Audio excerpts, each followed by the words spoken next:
Hello friends, welcome to day trader Telugu and good evening. Sensex 347 points down అయ్యి 62,622 దగ్గర close అయితే Nifty 99 points down అయ్యి 18,534 దగ్గర క్లోజ్ అయింది. వెరస్ బ్యాంక్ నిఫ్టీ 308 పాయింట్స్ డౌన్ అయ్యి 44,128 దగ్గర క్లోజ్ అయింది. ఫ్రెండ్స్, ఇవాళ మార్కెట్ ఫాల్ రిలేటెడ్ ఒక బిగ్ రీజన్ ఏం లేదు. మీరు పర్టికులర్ గా గమనిస్తే నిన్నటి వీడియోలో ఓవరాల్ మార్కెట్ పరంగా బులిషే, కానీ మార్కెట్ రిలేటెడ్ గా ఏదైనా ఫాల్ వస్తుంటే పర్టికులర్ గా 18,450 అరౌండ్ నేను ఫాల్ వస్తుంటే దెన్ అదొక మంచి రిస్క్ రివార్డ్ జోన్ లా గమనిస్తున్నాను కంపేర్డ్ విత్ దీస్ లెవెల్స్ అని నిన్నటి వీడియోలో మనం మాట్లాడుకున్నాం. అండ్ నిన్నటి వీడియోలో రెగ్యులర్ గా మనం చూసే ఆడియన్స్ కంటే తక్కువ మంది చూసారు కాబట్టి అది ఒకసారి ప్లే చేస్తున్నాను, వినడానికి ప్రయత్నించండి. అండ్ మార్కెట్ రిలేటెడ్ గా మన వ్యూ కంటిన్యూస్ గా బులిష్ సైడ్ ఇస్తున్నాను. ఈవెన్ స్టిల్ ఇప్పటికి కూడా మార్కెట్ రిలేటెడ్ గా నేను బులిష్ వ్యూ నే క్యారీ చేస్తున్నాను. మార్కెట్ అప్ సైడ్ కి వెళ్తుందని, కానీ రిస్క్ రివార్డ్ అనేది ఒకటి ఉంటది కదా. మీన్స్ మనం ఏ లెవెల్స్ దగ్గర ఎంటర్ అయితే మనకి better reward with limited risk అనేది ఒకటి ఉంటది కదా, అదైతే ఈ జోన్ కాదు. మీన్స్ ఇక్కడ కూడా బై చేసి హైయర్ సైడ్ ఒక సిగ్నిఫికెంట్ టార్గెట్ ఎక్స్పెక్ట్ చేయడానికి ఏం లేదు. ఏదైనా ఇక్కడ కన్సాలిడేట్ జరుగుతూ ఇక్కడ నుంచి డౌన్ సైడ్ ఫాల్ అవుతూ ఈ 18,450 ఆర్ 400 లెవెల్స్ దగ్గర కానీ మార్కెట్ ఫాల్ అవ్వగలిగితే ఈ అప్కమింగ్ డేస్ లో due to any reason, global గా ఉంటున్న ఏ ఇంపార్టెంట్ రీజన్ తో అయినా మార్కెట్ కరెక్ట్ అవుతూ 18,400 450 లెవెల్స్ కి ఫాల్ అయ్యి అక్కడి నుంచి వస్తున్న రివర్సల్ ని కానీ ప్లే చేయగలిగితే దెన్ అప్పుడు ఒక మంచి రిస్క్ రివార్డ్ అయితే ఉంటది. ఇది మనం నిన్నటి వీడియోలో మాట్లాడుకున్నది. ఇవాళ ఆల్మోస్ట్ 18,480 లెవెల్స్ వరకు కూడా మార్కెట్ లో ఫాల్ కనిపించింది. పర్టికులర్ గా ఇవాళ బ్యాంక్ నిఫ్టీని అబ్జర్వ్ చేశారా? వాళ్ళ కంటిన్యూస్ గా మార్కెట్ ఫాల్ అయిన తర్వాత ప్రీవియస్ గా మనం ఈ లెవెల్ దగ్గర కూడా ఇంపార్టెంట్ సపోర్ట్స్ అండ్ రెసిస్టెన్స్ ని గమనించాం. ఈ రీసెంట్ గా వచ్చిన బ్రేక్అవుట్ లో కూడా వచ్చిన బ్రేక్అవుట్ ఫస్ట్ రీట్రేస్ అయింది, సపోర్ట్ తీసుకుంది అదే లెవెల్ దగ్గర. అండ్ ప్రీవియస్ గా కూడా ఈ జోన్ దగ్గర మనకి మార్కెట్ రెసిస్టెన్స్ ఫేస్ చేసింది. ఆ ఎగ్జాక్ట్ లెవెల్ దగ్గర ఇవాళ మార్కెట్ చాలా టైం వరకు కూడా సపోర్ట్ తీసుకుంటూ ఏ 5 మినిట్ క్యాండిల్ కూడా లెవెల్ బిలో క్లోజ్ అవ్వలేదు. అండ్ అక్కడి నుంచి 840 లెవెల్ నుంచి ఆల్మోస్ట్ ఒక 400 పాయింట్స్ ర్యాలీ బ్యాంక్ నిఫ్టీలో కంటిన్యూస్ గా ఇవాళ 2 o'clock నుంచి బిల్డ్ అవుతూ ఒక స్ట్రాంగ్ మొమెంటం బ్యాంక్ నిఫ్టీలో అయితే కనిపించింది. ఫ్రెండ్స్, ఈ ఇంపార్టెంట్ లెవెల్స్ ఏదైతే మీకు ఇప్పుడు నేను చూపిస్తున్నాను ఆ లెవెల్స్ ఒకప్పుడు 940 అరౌండ్ పెట్టేవాళ్ళం, కానీ ఇప్పుడు market opening time or opening కి ముందు కూడా పెట్టేస్తున్నాం. సో రీసెంట్ డేస్ లో మీరు లెవెల్స్ పెట్టట్లేదు అంటున్నారు. ఒకవేళ మీరు 940 950 టైంలో ఒకవేళ టెలిగ్రామ్ గ్రూప్ చూస్తూ లెవెల్స్ కోసం చూస్తున్నట్లయితే ఒకసారి 910 ఆర్ 915 కొంత 9 o'clock వరకు కూడా వెళ్తూ మీరు వెతకడానికి ప్రయత్నిస్తే images Nifty, bank Nifty and Fin Nifty related గా లెవెల్స్ మీకు టెలిగ్రామ్ గ్రూప్ లో కూడా అప్డేట్ అవుతుంటాయి. గ్రూప్ లో జాయిన్ అవ్వండి. లెవెల్స్ కోసం నేను చెప్పట్లేదు, మీకు డైరెక్ట్ గా వీడియోస్ లోని లెవెల్స్ కనిపిస్తూ ఉంటాయి. ఒకవేళ gap up or gap down అవుతుంటే ఇమీడియట్ గా స్క్రీన్ షాట్స్ తో మీకు నేను గ్రూప్ లో కూడా అప్డేట్ చేస్తాను లెవెల్స్ ని. ఇంకా మార్కెట్ రిలేటెడ్ గా ఉంటున్న ఇంపార్టెంట్ ఈవెంట్స్ నిన్నటి వీడియోలో మాట్లాడుకున్నాం. ఒక ఇంపార్టెంట్ ఈవెంట్ అయితే స్కిప్ అయింది. June 4th మనకి ఓపీఈసీ ప్లస్ మీటింగ్ ఉంది. ఇన్ఫాక్ట్ దాంట్లో ఇంకా ఫర్దర్ గా ఏదైనా అప్డేట్స్ వస్తాయేమో అని ఓవర్ నైట్ లో క్రూడ్ 4% అబోనే ఫాల్ అయింది. అండ్ ఎంటైర్ వీక్ రిలేటెడ్ గా చూస్తే 9% దగ్గరగా క్రూడ్ లో ఫాల్ ఉంది. So OPEC plus meeting June 4th ఉంది. అండ్ వాల్ స్ట్రీట్ ఆర్టికల్ ప్రకారం సౌదీ అండ్ రష్యా మధ్యలో ఉంటున్న నెగిటివ్ ఎన్విరాన్మెంట్ ఆ ఓపీఎస్సీ ప్లస్ మీటింగ్ లో ఏదైనా రిఫ్లెక్ట్ అవుతుందా అని మార్కెట్ లో సందేహాలు అయితే ఉన్నాయి. సో కాబట్టి క్రూడ్ ఆయిల్ రిలేటెడ్ గా కమోడిటీస్ రిలేటెడ్ గా ట్రేడ్ చేస్తున్న వాళ్ళు June 4th వస్తున్న ఓపీసీ మీటింగ్ అనేది, ఓపీసీ ప్లస్ మీటింగ్ అనేది ఒక బిగ్ ఈవెంట్ లానే ట్రీట్ చేయాల్సి ఉంటది. దీని తర్వాత June 6th to 8th RBI policy meeting ఉంది. సో ఇది నేను స్కిప్ అయింది చెప్పడం. So June 6th to 8th RBI policy meeting ఉంది. Next June 14th US Fed meeting ఒక అవుట్కమ్ వస్తుంది, నైట్ వస్తుంది మన మార్కెట్స్ క్లోజ్ అయ్యాక. June 15th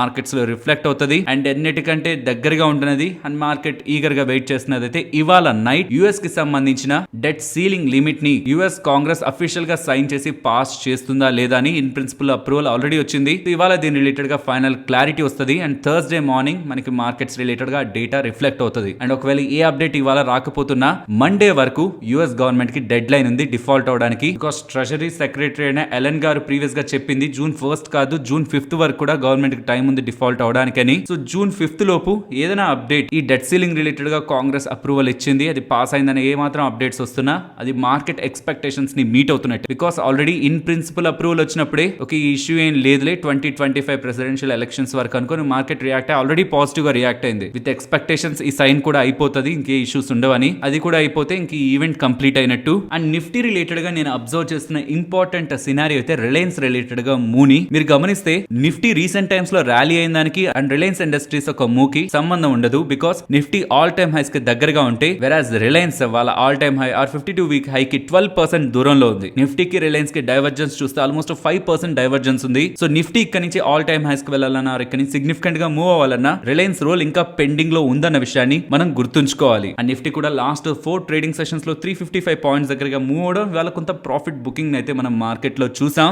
అండ్ FIDI డేటాలో కొంత ఇంట్రెస్టింగ్ అనిపించింది. డిఐఎస్ ఒక సెల్లింగ్ లాస్ట్ 7 డేస్ తర్వాత ఒక్కసారిగా వాళ్ళు డిఐఎస్ సెల్ సైడ్ అయితే కనిపించారు. బట్ FIS ఒక number phenomenal number, very significant portion entire May నెలలో వాళ్ళు మార్కెట్స్ లో బిల్డ్ చేయడం జరిగింది. కాన్స్టెంట్ గా most of the times almost last 22-23 trading sessions లో ఒక్క రోజు తప్పితే మిగతా డేస్ అంతా వాళ్ళు సెల్లర్స్ గానే ఉంటూ మార్కెట్స్ ని సపోర్ట్ చేస్తున్నారు. అండ్ మార్కెట్ రిలేటెడ్ గా మా వ్యూ ఓవరాల్ వ్యూ బులిష్ గా ఉంది. బట్ ఈ రీసెంట్ టైమ్స్ లో మార్కెట్ ఈ ర్యాలీ అయిన తర్వాత 18,400 to 18,900 ఈ ఇంపార్టెంట్ రేంజ్ లో నేను గమనిస్తున్నాను. అండ్ ఒక బెస్ట్ రిస్క్ రివార్డ్ ఎప్పుడు లైక్ ఏ లెవెల్స్ దగ్గర నుంచి వస్తున్న రివర్సల్ లో బెటర్ గా మార్కెట్ లో ఉంటుందని నేను గమనిస్తున్న లెవెల్స్ అయితే 18,450 ఆర్ 18,400 ఈ లెవెల్స్ దగ్గరికి వచ్చి మార్కెట్ రివర్సల్ అవుతున్నప్పుడు మనకు ఒక మంచి రిస్క్ రివార్డ్ అనేది మార్కెట్ లో ప్లే అవుతుందని పర్సనల్ గా నేను అనుకుంటున్నాను. అండ్ నిఫ్టీ ఇక్కడ నుంచి ఫర్దర్ గా మూవ్ అవడానికి ఇంకా పెండింగ్ లో ఉన్న ఇంపార్టెంట్ ట్రిగ్గర్ నేను గమనిస్తూ చూస్తున్న ట్రిగ్గర్ అయితే రిలయన్స్ ఇండస్ట్రీస్ ఒక మూవ్. బికాస్ ఆల్రెడీ ఐటీసీ కానీ ప్రైవేట్ బ్యాంక్స్ కానీ ఆల్రెడీ వాటి కాంట్రిబ్యూషన్ ని నిఫ్టీకి చేశాయి. బట్ రిలయన్స్ ఇంకా చేయలేదు. వెరాజ్ బ్యాంక్ నిఫ్టీ రిలేటెడ్ గా ఓవరాల్ సెక్టార్ రిలేటెడ్ గా పాజిటివ్ డేటాని రీసెంట్ టైమ్స్ లో పబ్లిష్ అవుతుంది కాబట్టి ఈ పర్టికులర్ ఇండెక్స్ రిలేటెడ్ గా కూడా అన్లెస్ అదొక ప్రాఫిట్ బుకింగ్ ఆర్ ఏదైనా సడన్ ఈవెంట్ అయితే తప్పించి నెగిటివ్ సైడ్ చూడడానికి ఇంపార్టెంట్ రీజన్స్ అయితే బ్యాంక్ నిఫ్టీ రిలేటెడ్ గా కూడా కనిపించట్లేదు. ఫ్రెండ్స్, ఇలా డేటాని అనాలిసిస్ చేస్తూ వీడియోస్ ని మీ ముందుకు తీసుకురావడానికి మేము పెడుతున్న ఎఫర్ట్స్ మీకు వాల్యుబుల్ గా అనిపిస్తూ ఉంటే ఒక లైక్, సో దట్ మేము పెడుతున్న ఎఫర్ట్స్ మీకు నచ్చుతున్నాయని మీరు ఎంకరేజ్ చేస్తున్నట్లుంటుంది. మార్కెట్ అప్డేట్స్ మాట్లాడుకునే ముందు అదాని రిలేటెడ్ గా పర్టికులర్ గా అదాని పోర్ట్స్ రిలేటెడ్ గా ఒక ఇంపార్టెంట్ అప్డేట్ అయితే కనిపిస్తూ ఉంది. For the first time Adani related గా అదాని ఎంపైర్ రిలేటెడ్ గా ఉన్న కంపెనీస్ అండ్ వాటి ట్రాన్సాక్షన్స్ పై ఆడిటింగ్ ఫర్మ్ చేస్తున్న ట్రాన్సాక్షన్స్ లో కొన్ని ట్రాన్సాక్షన్స్ ని హైలైట్ చేస్తూ వాటికి ఇన్సఫిషియెంట్ డిస్క్లోజర్స్ ఉన్నాయని క్వాలిఫైడ్ రిపోర్ట్ ని పబ్లిష్ చేయడం జరిగింది. సో క్వాలిఫైడ్ అనే వర్డ్ మనకు వినిపిస్తుందంటే పాజిటివ్ గానే ఉంటుంది. But friends, auditing firms issue చేసే ఈ 2 statements qualified report and unqualified report. Unqualified report అంటే ఏదైనా ఒక పర్టికులర్ ట్రాన్సాక్షన్ రిలేటెడ్ గా జరిగిన ఎంటైర్ ప్రాసెస్ అంతా వాళ్ళకి క్లియర్ గా ఉంటే దెన్ వాళ్ళు అన్క్వాలిఫైడ్ రిపోర్ట్ ని ఇష్యూ చేస్తారు. బట్ అలా కాకుండా ఏదైనా ఒక ట్రాన్సాక్షన్ ఒక డీల్ వాళ్ళకి క్లియర్ గా లేదు, దాని రిలేటెడ్ గా వాళ్ళు కంప్లీట్ డేటా దొరకట్లేదు అనుకుంటున్నప్పుడు క్వాలిఫైడ్ రిపోర్ట్ ని పబ్లిష్ చేస్తూ ఆ ట్రాన్సాక్షన్స్ ని హైలైట్ చేస్తారు. అలా ఇండియాలో one of the top firm అయిన డెలాయిట్ వాళ్ళు అదాని పోర్ట్స్ రిలేటెడ్ గా 3 ట్రాన్సాక్షన్స్ ని ఫ్లాగ్ చేశారు, హైలైట్ చేశారు. ఆ 3 ట్రాన్సాక్షన్స్ మీకు స్క్రీన్ పైన కనిపిస్తూ ఉంటాయి. సో ఈ ట్రాన్సాక్షన్స్ ని వెరిఫై చేయడానికి కావాల్సిన డేటా డెలాయిట్ వాళ్ళకి దొరకలేదనేలా, కాబట్టి వీటిని వీళ్ళు ఆథరైజ్ చేయలేకపోతున్నారనేలా ఈ ఆడిటింగ్ ఫర్మ్ అయితే రిపోర్ట్ చేసిందని మల్టిపుల్ ఫైనాన్షియల్ ప్లాట్ఫామ్స్ లో ఇవాళ అప్డేట్స్ అయితే కనిపించాయి. బట్ దీనికి స్టాక్ అయితే ఇవాళ రియాక్ట్ అవ్వలేదు. బికాస్ ఇందులో ఖచ్చితంగా ఇష్యూస్ ఉన్నాయి. ఇవన్నీ కూడా కరెక్ట్ కాదని ఆడిటింగ్ ఫర్మ్ చెప్పలేదు. ఆ ట్రాన్సాక్షన్స్ ని వెరిఫై చేయడానికి కంపెనీ ప్రొవైడ్ చేస్తున్నది వీళ్ళకి సఫిషియెంట్ గా లేదని మాత్రమే అప్డేట్ చేశారు. బట్ మార్కెట్ కీన్ గా అబ్జర్వ్ చేస్తున్నది అయితే ఆగస్ట్ 14th కోసం. బికాస్ ఆ టైం లోపు సెబీ వాళ్ళు వీళ్ళ రిలేటెడ్ గా అదాని వాళ్ళపై హిండెన్బర్గ్ వాళ్ళు చేసిన ఆరోపణలు రిలేటెడ్ గా ఎంత పురోగతిని సాధించారు, లైక్ ఎంత ఇన్వెస్టిగేషన్ చేసి వాటి రిలేటెడ్ గా డీటెయిల్స్ ని తెలుసుకోగలిగారు అన్నది సుప్రీం కోర్టు వాళ్ళకి సెబీ వాళ్ళు చెప్పాల్సి ఉంటుంది. అండ్ అలా చెప్పిన తర్వాత ఇప్పటి వరకు సెబీ వాళ్ళు చేసిన ఇన్వెస్టిగేషన్ వాళ్ళకి మంచిగా అనిపిస్తేనే తర్వాత సెబీ వాళ్ళకి అడిషనల్ టైం ని సుప్రీం కోర్టు వాళ్ళు ప్రొవైడ్ చేస్తారు. సో ఓవరాల్ మార్కెట్ రిలేటెడ్ గా అదాని స్టాక్స్ కుంటున్న ఇంపార్టెంట్ డేట్ అయితే ఆగస్ట్ 14th. ఫ్రెండ్స్, ఇక్కడ నుంచి కొంత టైం బ్యాక్, ఐ థింక్ ఫిబ్రవరిలో అనుకుంటాను, ఈ అదాని ఇష్యూ ఎప్పుడైతే స్టార్ట్ అయిందో ఆ టైంలో మనకి సోర్సెస్ దగ్గర నుంచి అప్డేట్ వచ్చింది. ఇది అఫీషియల్ గా సెబీ దగ్గర నుంచి రాలేదు, సోర్సెస్ దగ్గర నుంచి వచ్చింది. ఆ టైంలో సోర్సెస్ దగ్గర నుంచి వస్తున్న అప్డేట్స్ ప్రకారం సెబీ వాళ్ళు ఈ FPI రిజిస్ట్రేషన్స్ ఉంటాయి కదా, లైక్ ఫారెన్ నుంచి ఇండియాలో పెట్టుబడులు చేద్దాం అనుకునే పెద్ద పెద్ద వాళ్ళ రిజిస్ట్రేషన్స్ బ్యాంక్స్ చేస్తూ ఉంటాయి కదా, ఆ రిజిస్ట్రేషన్స్ రిలేటెడ్ గా కంప్లీట్ డీటెయిల్స్ ని సేకరించాలని బ్యాంక్స్. అండ్ ఒకవేళ ఆ డీటెయిల్స్ కంప్లీట్ డీటెయిల్స్ వాళ్ళు సేకరించలేని పక్షంలో, అలా సేకరించి సెబీకి బై సెప్టెంబర్ 30 లోపు సబ్మిట్ చేయలేని పక్షంలో కొన్ని విధి విధానాలని సెబీ వాళ్ళు అప్డేట్ చేశారు. అదప్పుడు సోర్సెస్ దగ్గర నుంచి వచ్చిన ఇన్ఫర్మేషన్. కానీ ఇప్పుడు ఇది అఫీషియల్ గా సెబీ వాళ్ళ కన్సల్టేషన్ పేపర్ ద్వారా మనకు అర్థమవుతున్నది. ఎంటైర్ FPIs ని 3 కేటగిరీస్ గా క్లాసిఫై చేశారు. లో రిస్క్ FPIs లైక్ గవర్నమెంట్ కి సంబంధించిన ఎంటిటీస్ లైక్ సోవరిన్ ఫండ్స్ కానీ సెంట్రల్ బ్యాంక్ ఫండ్స్ కానీ వాటి ద్వారా లో రిస్క్ అని వాళ్ళు భావిస్తున్నారని. Moderate risk like pension funds or public retail funds, ఎక్కడైతే ఆ ఫండ్స్ రిలేటెడ్ గా source of income diversified group నుంచి ఉంటుందో, లైక్ LIC వాళ్ళు ఇన్వెస్ట్మెంట్ చేస్తుంటారు, ఇంతకీ LIC వాళ్ళకి డబ్బులు ఎక్కడి నుంచి వస్తుంది, మళ్ళాంటి రీటైలర్స్ దగ్గర నుంచి. అలాంటి వాళ్ళని కూడా మోడరేట్ ఆర్ మీడియం రిస్క్ గా చూస్తున్నారని. వీళ్ళిద్దరూ కాకుండా లైక్ గవర్నమెంట్ సైడ్ నుంచి సెంట్రల్ బ్యాంక్ సైడ్ నుంచి కాకుండా pension funds or retail funds ఎక్కడి నుంచి అయితే డైవర్సిఫైడ్ ఇన్వెస్టర్స్ ఉంటారో వాళ్ళ దగ్గర నుంచి కలెక్ట్ చేసిన సోర్సెస్ ద్వారా ఫామ్ అయిన ఫండ్ కాకుండా మిగిలిన అన్నిటినీ కూడా హై రిస్క్ ఎఫ్పిఐస్ గా కన్సిడరేషన్ లోకి తీసుకుంటూ అలా ఉంటున్న ఎఫ్పిఐస్ ఫారెన్ లో ఉంటున్న పెద్ద పెద్ద సంస్థలు ఇండియాలో ఉంటున్న కంపెనీస్ లో అది కూడా పర్టికులర్ గా ఏదైనా ఒక గ్రూప్ ఆఫ్ కంపెనీస్ లో 50% కంటే ఎక్కువగా కానీ వాళ్ళ ఎంటైర్ ఏఎం లైక్ ఆ ఫండ్ మొత్తం కలిపి ఒక 100 రూపీస్ అనుకుంటే 50 ఆర్ మోర్ దాన్ 50 రూపీస్ కేవలం ఒక గ్రూప్ ఆఫ్ కంపెనీస్ లోనే ఇన్వెస్ట్మెంట్ చేస్తూ అండ్ ఆ ఇన్వెస్ట్మెంట్ ని కూడా కాన్స్టెంట్ గా అలా హోల్డ్ చేసుకుంటూ వెళ్తూ ఉంటే దెన్ వాళ్ళ రిలేటెడ్ గా మాకు complete details with in 6 months లోపు రావాల్సి ఉంటుందని ఇఫ్ 6 months లోపు ఆ డీటెయిల్స్ ఎఫ్పిఐ డీటెయిల్స్ కానీ రానట్లయితే దాని ఎఫ్పిఐ రిలేటెడ్ గా వాళ్ళు యాక్షన్ తీసుకుంటారని ఎలా సెబీ రిలేటెడ్ గా అప్డేట్స్ కనిపిస్తున్నాయి. ఇక్కడ వీళ్ళ లాజిక్ మనకి క్లియర్ గా అర్థమైపోతుంది. ఎఫ్పిఐస్ ఎవరైతే ఫారెన్ నుంచి పెద్ద మొత్తంలో డబ్బులు తీసుకొచ్చి ఇండియాలో పెట్టుబడులు పెడుతూ ఉంటారో వాళ్ళు పర్టికులర్ గా ఒక గ్రూప్ లోనే అందులో కూడా వాళ్ళకు ఉంటున్న ఎంటైర్ ఏఎం లో మోర్ దాన్ 50% ఇన్వెస్ట్ చేసి ఓవర్ ది పీరియడ్ అలా హోల్డ్ చేసుకుంటూ వెళ్తుండడం సస్పీషియస్ గా సెబీ వాళ్ళకి అనిపిస్తూ ఉంది. బికాస్ లెట్స్ సే నాకే ఒక కంపెనీ ఉంది ఇండియాలో minimum public share holding norms ప్రకారం నేను 75% కి తీసుకురావాలి నా హోల్డింగ్ ని అండ్ రెస్ట్ 25% పబ్లిక్ కానీ ఇతర ఫండ్స్ కానీ హోల్డ్ చేసుకోవచ్చు. బట్ నేను ఒకవేళ నా స్టాక్స్ రిలేటెడ్ గా ఫ్రీ ఫ్లోట్ ని తగ్గించి ఆ స్టాక్స్ ని మ్యానిపులేట్ చేయాలనుకుంటే నేను నా ఓన్ ఫండ్స్ ని యూజ్ చేసి ఇతర దేశాల్లో ఉంటున్న పెద్ద పెద్ద ఫండ్స్ కి నా డబ్బుల ద్వారా ఇండైరెక్ట్ గా వాళ్ళని నా స్టాక్స్ లో ఇన్వెస్ట్మెంట్ చేయించి పెద్ద మొత్తంలో వాటాని ఆ ఫండ్స్ చేత హోల్డ్ చేయించే ప్రయత్నం నేను చేయగలిగితే నేను 75% హోల్డ్ చేసినట్లే అఫీషియల్ గా. బట్ అన్అఫీషియల్ గా నా డబ్బులు ఆర్ నా రిలేటెడ్ గా ఇతర పార్టీస్ నుంచి వెళ్తున్న డబ్బుల ద్వారా మెజారిటీ ఆఫ్ స్టేక్ ఇంకొక 10-20% స్టేక్ అని హోల్డ్ చేయగలిగితే లిటరలీ నేనే 90 or 85% స్టేక్ ని హోల్డ్ చేస్తున్నట్లు కాబట్టి ఫ్రీ ఫ్లోట్ తగ్గుంటుంది. కాబట్టి ఏమాత్రం చిన్న చిన్న ట్రాన్సాక్షన్స్ చేస్తున్న స్టాక్స్ హైలీ వోల్టైల్ గా అప్ సైడ్ కి మూవ్ అవుతూ ఉంటాయి. కాబట్టి ఎవరెవరైతే ఇలా ఇన్వెస్ట్మెంట్ చేస్తున్నారో వాళ్ళ రిలేటెడ్ గా రియల్ ఓనర్షిప్ ఎవరు? ఇన్వెస్ట్మెంట్ చేసేది ఫండ్ మేనేజరే, కానీ ఆ ఫండ్ మేనేజర్ ఉంటున్న company means entire fund related గా ఉంటున్న కంపెనీ ఎవరిది? ఒకవేళ ఏ అనే కంపెనీ అందులో ఉంటున్న ఫండ్ మేనేజర్ ఇన్వెస్ట్ చేస్తుంటే అసలు ఆ ఏ అనే కంపెనీ ఓనర్షిప్ ఎవరి దగ్గర ఉంది? ఒకవేళ ఏ అనే కంపెనీ ఓనర్షిప్ బి అనే కంపెనీ దగ్గర ఉంటే అసలు ఆ బి అనే కంపెనీని ఎవరు ఓన్ చేస్తున్నారు? అలా సిరీస్ గా చూసుకుంటూ అల్టిమేట్ గా ఈ ఫండ్ ఒక రియల్ ఓనర్ ఎవరు with respect to stake control and economic interest కూడా ఆ స్టాక్ లాభపడుతున్నా నష్టపడుతున్నా అసలు ఎవరికి రియల్ ఇంపాక్ట్ ఉంది అండ్ ఆ స్టేక్ ని కంట్రోల్ చేస్తున్న వ్యక్తుల్లో రియల్ గా ఎవరున్నారన్న డీటెయిల్స్ మొత్తం కూడా సెబీ వాళ్ళకి ఇఫ్ ఇన్ కేస్ ఈ హై రిస్క్ లో ఉంటున్న వాళ్ళైతే ఖచ్చితంగా కంప్లీట్ డీటెయిల్స్ ని సబ్మిట్ చేయాలనేలా కన్సల్టేషన్ పేపర్ అయితే అప్డేట్ అయింది. ఇది ఫైనల్ రూల్స్ కాదు, కన్సల్టేషన్ పేపర్. తర్వాత డిస్కషన్ ఇవన్నీ ఫైనలైజ్ అయ్యాక మళ్ళీ రూల్స్ మనకు అప్డేట్ అవుతాయి. ఈ కన్సల్టేషన్ పేపర్ రిలేటెడ్ గా ఏదైనా ఇష్యూస్ ఉంటే జూన్ 20 లోపు సెబీ వాళ్ళకి తెలపాల్సిందిగా సెబీ వాళ్ళు అప్డేట్ చేస్తున్నారు. ఫ్రెండ్స్, ఇలా న్యూస్ అప్డేట్స్ ని అనాలిసిస్ చేస్తూ మీ ముందుకి కంటెంట్ తీసుకురావడానికి మేం పెడుతున్న ఎఫర్ట్స్ మీకు వాల్యుబుల్ గా అనిపిస్తూ ఉంటే మన వీడియోని తప్పకుండా లైక్ చేయండి. అండ్ నెక్స్ట్ సోనా కామ్స్టర్ గురించి మాట్లాడుకోవాలి. వాళ్ళ మార్నింగ్ నుంచి కూడా సోనా కామ్స్టర్ రిలేటెడ్ గా ఒక గ్యాప్ డౌన్ కనిపించింది కదా. లైక్ ప్రీవియస్ క్లోజ్ 533 కానీ లో 503 అండ్ చాలా టైం వరకు కూడా 510 బిలోనే స్టాక్ ప్రైస్ ట్రేడ్ అవుతూ వచ్చింది. ఇలా మార్నింగ్ నుంచి ఆఫ్టర్నూన్ 3 o'clock వరకు కూడా స్టాక్ ప్రైస్ లో సెల్లింగ్ ప్రెషర్ ఉండడానికి మెయిన్ రీజన్ వీళ్ళ ప్రమోటర్ గ్రూప్ ఎంటిటీ అయిన ఆర్ఎస్ ఇన్వెస్ట్మెంట్ వాళ్ళు, ఇదొక ప్రమోటర్ గ్రూప్ కంపెనీ. వాళ్ళు వాళ్ళ రిలేటెడ్ గా ఉంటున్న వాటాలోంచి మార్చ్ ఎండింగ్ నాటికి చూస్తే వాళ్ళకి 33% దగ్గరగా వాటా ఉన్నట్టుంది. అందులో నుంచి 3.25% stake or in terms of shares పరంగా చూస్తే 1.9 crore షేర్స్ ని సోనా కామ్స్టర్ రిలేటెడ్ గా వాళ్ళు సెల్ చేశారు. అండ్ ఈ సెల్లింగ్ రిలేటెడ్ గా వాళ్ళు తీసుకున్న floor price 500 rupees per share. అలా చూస్తే టోటల్ గా ఈ డీల్ కారణంగా 950 crores దగ్గరగా వీళ్ళ ప్రమోటర్ గ్రూప్ ఎంటిటీ అయిన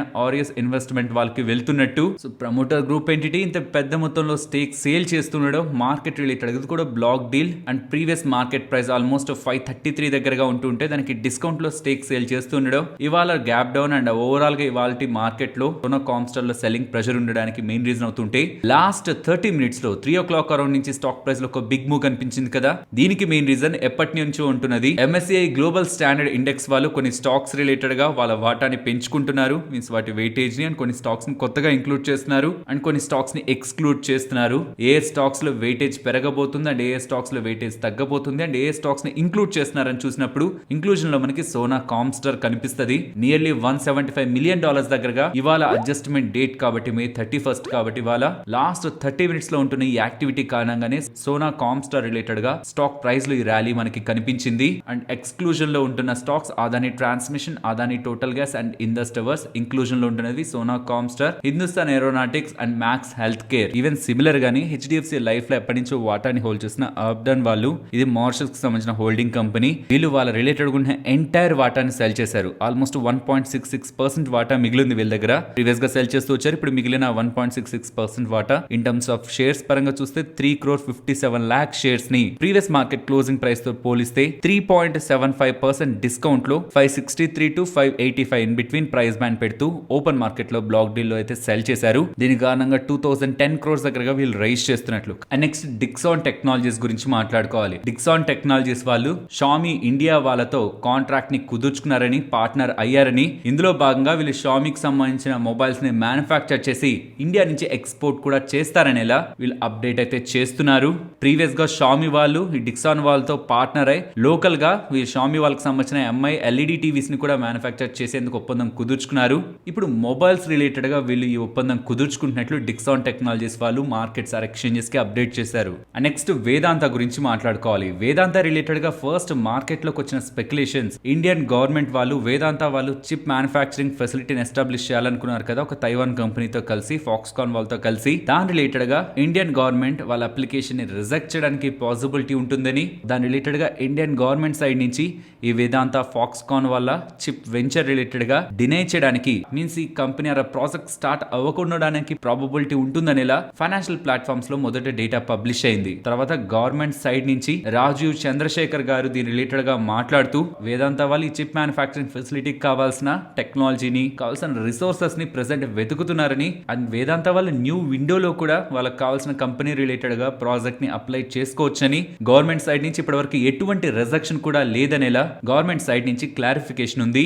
అండ్ తర్వాత వేదాంత చైర్మన్ అయిన అనిల్ అగర్వాల్ గారు ఈ చిప్ మ్యానుఫ్యాక్చరింగ్ ఫెసిలిటీ రిలేటెడ్ గా పాజిటివ్ కామెంట్స్ చేస్తూ వీళ్ళ డెట్ అండ్ వీళ్ళ లెండర్స్ అండ్ బ్యాంక్స్ రిలేటెడ్ గా కూడా అప్డేట్స్ చేస్తూ ఓవరాల్ ఇవన్నీ కూడా తన దగ్గర నుంచి వస్తున్నామని కూడా పాజిటివ్ స్టేట్మెంట్స్ లైక్ వీళ్ళ రిలేటెడ్ గా డెట్ ని కమింగ్ డేస్ లో జీరోకి తీసుకువెళ్తారని, అండ్ వీళ్ళ లెండర్స్ అండ్ బ్యాంకర్స్ చాలా కంఫర్టబుల్ గా ఉన్నారని, అండ్ ప్రెసెంట్ వీళ్ళు ఏదైతే కంపెనీని స్టార్ట్ చేద్దాం అనుకుంటున్నారో చిప్ మ్యానుఫ్యాక్చరింగ్ ని, అదే ఫ్యూచర్ కి సంబంధించిన ఆయిల్ అని, వేదాంత షేర్ హోల్డర్స్ ని కూడా చిప్ మ్యానుఫ్యాక్చరింగ్ వెంచర్ లో ఒక పార్ట్నర్ చేయాలా లేదా అన్న దానిపై కూడా ఆలోచిస్తున్నారని, ఈ మల్టిపుల్ అప్డేట్స్ చేస్తూ ఈ చిప్ మ్యానుఫ్యాక్చరింగ్ ఫెసిలిటీ రిలేటెడ్ గా వేదాంత సీరియస్ గా ఉందనేలా తన అప్డేట్స్ అయితే చేస్తున్నారు.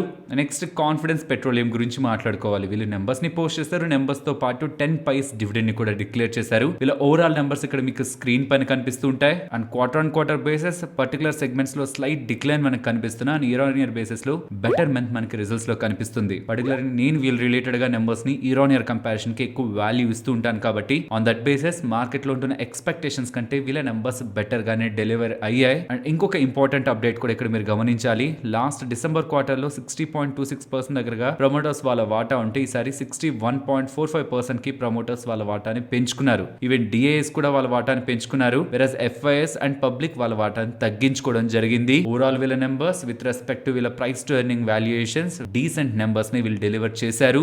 నెక్స్ట్ ఐనాక్స్ విండ్ అలాగే సుజలాన్ గురించి మాట్లాడుకోవాలి. ఇక్కడ నుంచి few days back like May 29th వీళ్ళ రిలేటెడ్ గా ఒక positive development ministry of power వాళ్ళ దగ్గర నుంచి వచ్చింది. Like inter state transmission charges related గా పర్టికులర్ గా విండ్ అండ్ సోలార్ ఎనర్జీని ఎవరైతే తయారు చేస్తున్నారో వాళ్ళ రిలేటెడ్ గా ఒక పాజిటివ్ డెవలప్మెంట్ అయితే వచ్చింది. అండ్ దాని తర్వాత సుజలాన్ ఎనర్జీ వాళ్ళ నెంబర్స్ అండ్ ఆ నెంబర్స్ లో పర్టికులర్ గా వాళ్ళ ఆర్డర్ బుక్ రిలేటెడ్ గా వాళ్ళు చేస్తున్న interesting comments entire stock related గా వాళ్ళ బిగ్ బజ్ అయితే క్రియేట్ చేసింది. వీళ్ళు మెన్షన్ చేసిన దాని ప్రకారం FY24 లో government and public sector undertakings నుంచి 10,000 మెగావాట్స్ కి సంబంధించిన ఆర్డర్స్ వీళ్ళు లభించడానికి ఛాన్స్ ఉందని, అండ్ SCCI అండ్ NTPC వాళ్ళ దగ్గర నుంచి నెక్స్ట్ 2 to 3 months లో 5,000 మెగావాట్స్ కి సంబంధించిన విండ్ ఆర్డర్స్ లభించడానికి ఛాన్స్ ఉంటుందని. ఇందాక మాట్లాడుకున్నాం కదా inter state transmission charges waiver కూడా ఒక బిగ్ బూస్ట్ అని, and wind power industry related గా వీళ్ళు పాజిటివ్ గా ఉంటున్నట్టు సుజలాన్ వాళ్ళు అప్డేట్స్ చేశారు. సో అప్ కమింగ్ టైమ్స్ లో ఈ సెక్టర్ రిలేటెడ్ గా హ్యూజ్ గ్రోత్ పొటెన్షియల్ ఉందనేలా వీళ్ళు పోర్ట్రేట్ చేస్తుండడం ఇది సుజలాన్ వాళ్ళకి. అలాగే ఐనాక్స్ విండ్ స్టాక్ రిలేటెడ్ గా కూడా ఇవాళ పాజిటివ్ గా మూవ్ అయింది. నెక్స్ట్ కోల్ ఇండియా గురించి మాట్లాడుకోవాలి. వేజ్ రివిజన్ తర్వాత కోల్ ఇండియా వాళ్ళు ప్రైజెస్ హైక్ తీసుకుంటారని మార్కెట్ లో ఎక్స్పెక్టేషన్స్ ఉన్నాయి. దానికి తగ్గట్టే బిగ్గెస్ట్ ప్రైస్ హైక్ తీసుకున్నారు కోల్ రిలేటెడ్ గా ఆల్మోస్ట్ 8% హైక్ తీసుకున్నారు. కానీ అది G2 to G10 gradients of coal కి మాత్రమే వీళ్ళు ప్రైస్ హైక్ తీసుకోవడం జరిగింది. సో దట్ ఈ పవర్ కంపెనీస్ యూజ్ చేసే కోల్ ఉంటది కదా, బొగ్గు ఉంటది కదా, అది G11 నుంచి ఉంటుంది. సో వాళ్ళకి ఇదేం ఇంపాక్ట్ ఉండదు. బట్ G2 to G10 మధ్యలో ఉంటున్న కోల్ గ్రేడ్ కి వీళ్ళు 8% హైక్ తీసుకుంటుండడం FY24 రిలేటెడ్ గా నియర్లీ 2,700 crores దగ్గరగా ఇంక్రిమెంటల్ రెవెన్యూ వీళ్ళకి యాడ్ అవడానికి పాసిబిలిటీ ఉంటుందనేలా మార్కెట్ లో ఎక్స్పెక్టేషన్స్ ఉన్నాయి. ఓవరాల్ ఈ డెవలప్మెంట్ స్టాక్ రిలేటెడ్ గా పాజిటివ్. బట్ ఆఫ్టర్ ఈ అప్డేట్ తర్వాత కూడా స్టాక్ ఇవాళ 1% డౌన్ అయింది. నెక్స్ట్ టాటా మోటార్స్ గురించి మాట్లాడుకోవాలి. May 15th స్టాక్ 52 వీక్ హైని టచ్ చేసింది కదా 537. తర్వాత స్టాక్ కొంత కన్సాలిడేట్ అవుతూ వచ్చింది. బట్ ఇప్పుడు CLSA వాళ్ళ దగ్గర నుంచి వస్తున్న ఈ లేటెస్ట్ అప్డేట్ తో స్టాక్ రిలేటెడ్ గా పాజిటివ్ మొమెంటం అయితే వాళ్ళ బిల్డ్ అయింది. సిఎల్ఎస్ఏ వాళ్ళు జాగ్వార్ అలాగే ల్యాండ్ రోవర్ రిలేటెడ్ గా సేల్స్ ఇంప్రూవ్ అవుతున్నాయని, పర్టికులర్ గా యుఎస్ అండ్ చైనాలో బెటర్ సేల్స్ నమోదయ్యాయని, వీక్ పార్ట్స్ ఏదైనా ఉన్నాయా జేఎల్ఆర్ రిలేటెడ్ గా అంటే అది యూకే అండ్ యూరోప్ అని. బట్ యూరోప్ రిలేటెడ్ గా ఇప్పుడుంటున్న వీక్నెస్ త్వరలో క్లియర్ అయ్యి అక్కడ కూడా బెటర్ సేల్స్ జేఎల్ఆర్ రిలేటెడ్ గా జరుగుతాయనే ఎక్స్పెక్టేషన్స్ తోనే వీళ్ళు టాటా మోటార్స్ రిలేటెడ్ గా బై రేటింగ్ ఇస్తూ 624 టార్గెట్ అని ఇలా అప్డేట్ చేస్తున్నారు. యూరోప్ లో ఏమాత్రం సేల్స్ పికప్ అయినా వాళ్ళ రిలేటెడ్ గా జేఎల్ఆర్ రిలేటెడ్ గా సేల్స్ అండ్ మార్జిన్స్ ఇంప్రూవ్ అవుతూ వీళ్ళ రిలేటెడ్ గా గుడ్ ప్రాఫిటబిలిటీ ఉంటుందని, అండ్ చిప్ రిలేటెడ్ గా ఇష్యూస్ అన్ని సార్ట్ అవుట్ అయ్యాయి, ప్రొడక్షన్ కూడా బెటర్ ఉంది అండ్ డిమాండ్ కూడా బాగుంది. కాబట్టి ఇవన్నీ కూడా టాటా మోటార్స్ కి పాజిటివ్ అడ్వాంటేజ్ తీసుకొస్తాయని ఎలా వాళ్ళు భావిస్తున్నట్లు, కాబట్టి 624 టార్గెట్ ఇస్తున్నట్టు సేల్స్ వాళ్ళు అప్డేట్ చేశారు. నెక్స్ట్ సన్ ఫార్మా, వీళ్ళకి చైనీస్ రెగ్యులేటర్ అయిన ఎన్ఎంపిఏ వాళ్ళ దగ్గర నుంచి ఒక ఇంపార్టెంట్ అప్రూవల్ వచ్చింది. ఎందుకు ఇంత స్ట్రెస్ చేస్తున్నాను ఇంపార్టెంట్ అంటే అది మీకు అర్థమవుతుంది నేను డేటా అని చెప్పాక.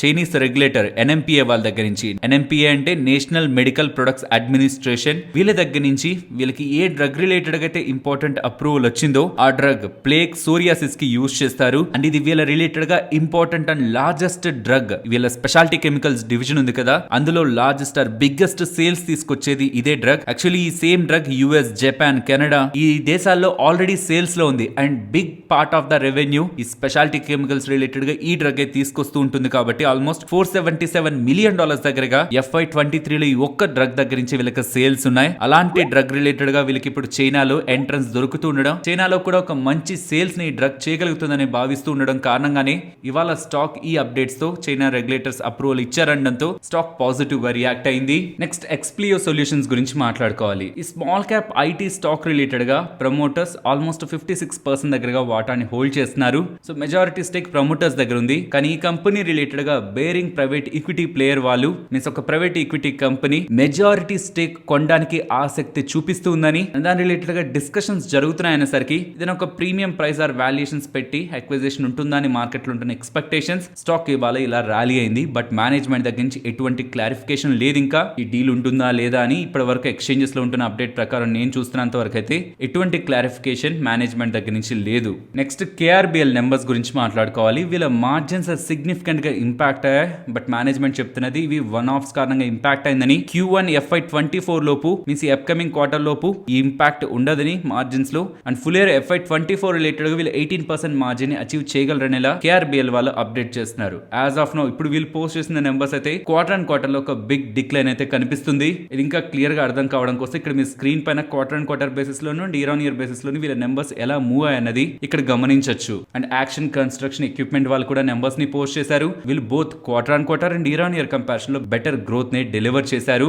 అండ్ ఫైనలీ 2 ఫార్మా కంపెనీస్ గురించి మాట్లాడుకోవాలి. ఫస్ట్ టోరెంట్ ఫార్మా, వీళ్ళ నెంబర్స్ చాలా బాగున్నాయి. పర్టికులర్ గా India business year on year comparison లో 21% గ్రో అయింది. అండ్ ఈవెన్ యూఎస్ బిజినెస్ లో కూడా బిగ్ డిక్లైన్ ఏం లేదు, క్వార్టర్ అండ్ క్వార్టర్ బేసిస్ లో ఫ్లాట్ గానే ఉంది. ఓవరాల్ నెంబర్స్ మార్కెట్ ఎస్టిమేట్స్ కంటే వీళ్ళది బెటర్ గా ఉంటున్నట్టే. వెరాజ్ మ్యాన్ కైండ్ ఫార్మా వీళ్ళ first numbers after IPO market list అయ్యాక వచ్చిన ఫస్ట్ నెంబర్స్. వీళ్ళ నెంబర్స్ రిలేటెడ్ గా మెయిన్ గా మనం గమనించేది వీళ్ళ ఇండియన్ బిజినెస్ నే. Because 97% of their sales India నుంచి వస్తుంటాయి. అందులో పర్టికులర్ గా క్రానిక్ పోర్ట్ఫోలియో రిలేటెడ్ గా వీళ్ళ రిలేటెడ్ గా బిగ్ సేల్స్ ఉంటాయి. ఆల్మోస్ట్ 35% ఆఫ్ దర్ సేల్స్ ఈ క్రానిక్ పోర్ట్ఫోలియో నుంచి వస్తుంటుంది. ఈ క్రానిక్ పోర్ట్ఫోలియో యొక్క గ్రోత్ 25% దగ్గరగా ఉందని చెప్తున్నారు. దాన్ని మనం ఇండస్ట్రీతో కంపేర్ చేస్తే ఎంటైర్ ఇండస్ట్రీ 15% తో గ్రో అవుతుంటే వీళ్ళు 25% తో గ్రో అయినట్లు మనకి డేటా కనిపిస్తుంది. అండ్ ఈవెన్ వీళ్ళ కన్స్యూమర్ బిజినెస్ లో కూడా 10% గ్రోత్ కనిపిస్తుంది అనేలా మ్యాన్ కైండ్ ఫార్మా వాళ్ళు అప్డేట్ చేస్తున్నారు. Overall torrent pharma and man kind pharma numbers better than market estimates update అయ్యాయి. నెక్స్ట్ నిఫ్టీ అలాగే bank Nifty support and resistance. Nifty ఇక్కడ నుంచి ఫర్దర్ గా ఫాలో అవుతుంటే 18,450 అండ్ అబౌవ్ 18,590.